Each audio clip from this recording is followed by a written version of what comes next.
Hello, good morning. Welcome. It's Christopher Taylor up on the hill with Sovereign Harmony Astrology. We're going to do the astrology for the week of August 16th to the 22nd.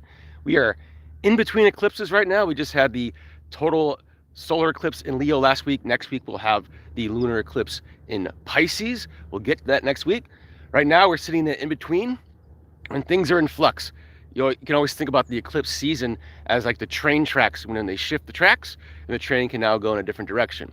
Okay, so things are shifting right now.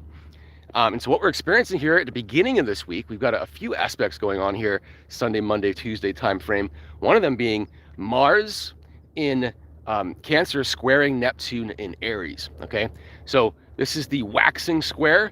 That means that the cycle between Mars and Neptune started when they were in a conjunction. That was back in like about the second weekend of April. So think back to then. That's when Mars was with Neptune in Aries, and what we were doing. Think of Mars as like holding a sword and in defense, and Neptune representing our whole soul selves trying to exist in this life. It was kind of a time in April when we were defending our soul's right to exist. So kind of standing up for our true selves in a way that may be confusing because it wasn't our ego that we were defending. We were defending our actual soul. Now we're at this point where we're at a point where we're actually feeling into that decision. Okay, so we might have choices to make here, and the best choice for us in this time frame with Mars and Cancer is the most instinctive choice for action, taking action on instinct, not on logic. So what we do now, again, is going to be in alignment with our souls, not in alignment with our ego and what we think we're supposed to do. But if it feels right, that's the action to take, even if it's foreign, even if it doesn't make sense logically. That's what we're challenged to do, to kind of go with that and continue that cycle. Another thing happening beginning of this week is you've got Venus in Libra, and it's sextiling Jupiter in Leo. Okay, so Jupiter, in Leo, expanding expression, confidence, all that, and Venus in Libra just made some aspects last week in conjunction with that solar eclipse, and that was forming aspects to all the outer planets, basically suggesting that as we're releasing our ego and bringing in our more authentic selves, that it's adjusting our relationships and how we relate to others, etc. So this is one of those opportunities here, beginning of this week, to expand into this new relationship self with a little more confidence, taking a little more chances, okay? Looking at, taking a chance with our expression, for example, expressing ourselves amongst others in a different way. Okay, that would be a good way to take advantage of this opportunity with Venus and Libra sextiling Jupiter and Leo. So that's happening while this Mars-Neptune square is happening. So we can think of it as like being inspired to put more of ourselves out there amongst others in a way that is more instinctive and intuitive rather than logical, and which may confuse others, right?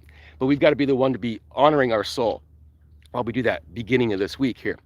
Also, we've got Mercury, which is basically following in the footsteps of that total solar eclipse in Leo last week. So it's making an aspect to Saturn, a trine to Saturn in Aries, beginning of the week. And then it's going to actually hit that point of that eclipse, which is 20 degrees Leo.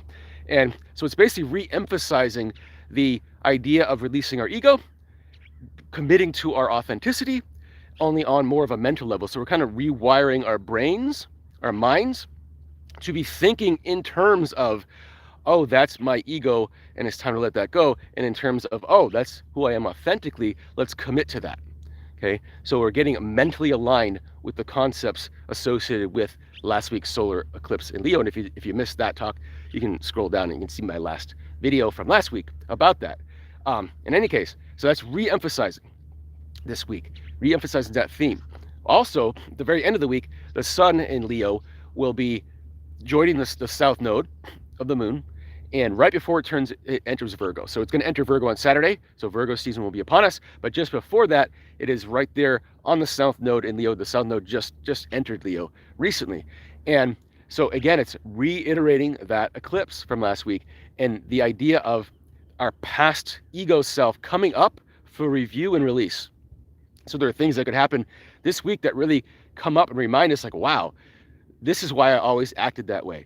What was I protecting? Because a lot of times our ego is just our protection, right? It's just how we survive in this world, how we learn to survive in this world. And so things are coming up this week that are reminding us of that. And then on a mental level, we're saying, oh, it's because of these thoughts. I believe this about myself. That's why I act that way, to protect myself. And so it's an opportunity to see that, release that, and to change our thinking, change our minds, so that we could see ourselves in our authentic self as being what is more worthy of expression here, and what is more useful to others here is our true selves, not that ego that we built for them in the first place, right? So that we could survive there. So we really are in this transition of our concept of self, okay? Our concept of self-expression. The final thing this week, which will be about Thursday, Friday time frame, is we have Venus in Libra opposing Saturn in Aries. Okay, this is the culmination phase of the Venus-Saturn cycle, which started back in March. So in early March, we had Venus conjunct Saturn in Aries.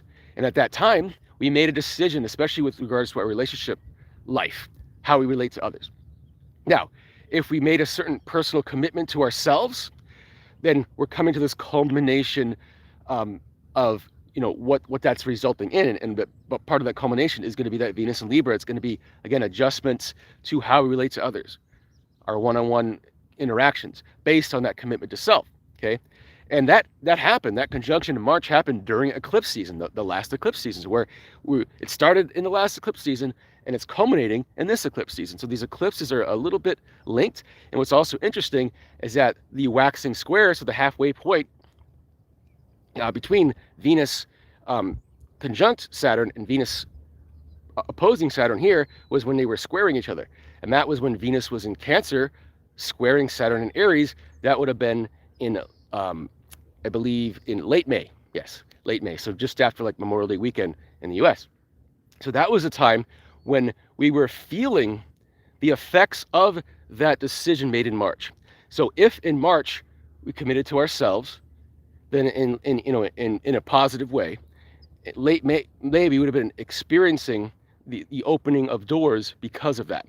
If we had blocked something from ourselves in March, let's say we made a decision like, I'm closing this door, then in late May we start feeling the effects of that door in our face. Okay, and so since that time we've been experiencing that door in our face that we actually shut.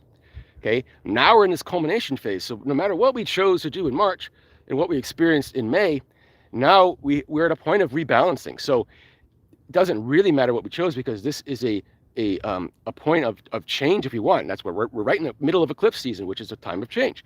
So again, if we committed to ourselves in a positive way, we could be really experiencing now this sense of like finding people and aligning with people that are truly aligned with our authenticity and not just our old ego self.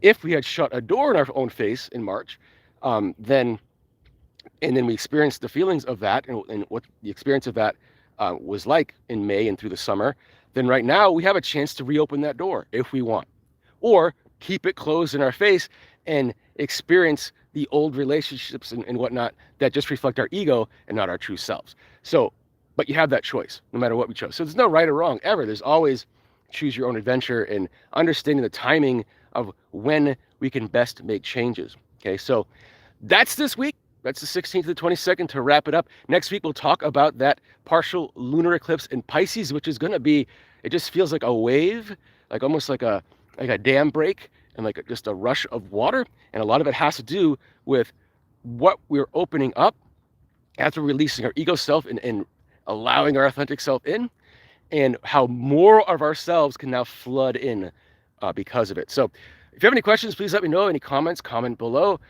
If you're looking for a personal reading, I do those as well. And we can connect and get that set up, see where all this is happening in your chart. Other than that, enjoy your Sunday, enjoy your week, and we'll see you next time. Take care.